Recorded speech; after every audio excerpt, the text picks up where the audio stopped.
এ যাবৎ যারা আইছে গেছে, এখন কথা কইতে গেলে তো দোষ হয়ে যায়। যা দেখছি আওয়ামী লীগ সরকারই শেখ হাসিনাই ভালো চালাইছে এবং বাংলাদেশে তো সুস্থ নির্বাচন নাই। যদি সুস্থ নির্বাচন হয় তাইলে আমি তো কই অন্য আদার্স যে দলগুলো আছে 20 থেকে 30টা সিট পাবো এখন বর্তমানে। আর আওয়ামী লীগ সরকার যদি নির্বাচন করে এখন সবচেয়ে বেশি সিট পাবো। নিষিদ্ধ তো জামাতে ইসলামীরাও পারছে, নিষিদ্ধ তো আওয়ামী লীগ সরকার জামাতে ইসলামীরাও করছিলে, হয়েছে, হয় নাই।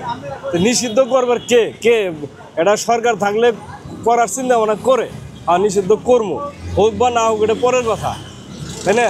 এই নিষিদ্ধ করবার কে? এই তো নিজেই নিষিদ্ধ। দেশটা কোন পর্যায়ে গেছে, দেশটার ভালো কে চাইছে? আপনারাও ভালো করেই জানেন যে দেশের পরিস্থিতি কি। আমরা 2-4 কথাই মাইক্রোফোনে কই, টিভিতে কই, লাভ কি? এই যা পেশাল পারি বহুত কিছু দেখে আইতেছি, শুনে আইতেছি, কোনো লাভ নেই। এটা একটা বড় দল, ভুল করতেই পারে, ভুল আমি করতে পারি, আপনি করতে পারেন। এর বিচার হওয়ার প্রক্রিয়া আছে, বিচার করতে পারে, আইনের মাধ্যমে যাই কিছু করে করবে। কিন্তু একটা অংশ একবারে বাদ করে দিয়ে আর দল কই জামায়াত এলো কই দিন ধরে। একটা আছে বিরোধী দল ছিল, বিএনপি বড় শক্তিশালী দল ছিল, মোটামুটি 5 তারিখের পরে মোটামুটি ভালো ছিল। যতই দিন যাইতেছে ওপরে 10 নামতেছে, এটা একটু এগিয়ে যাইতেছে।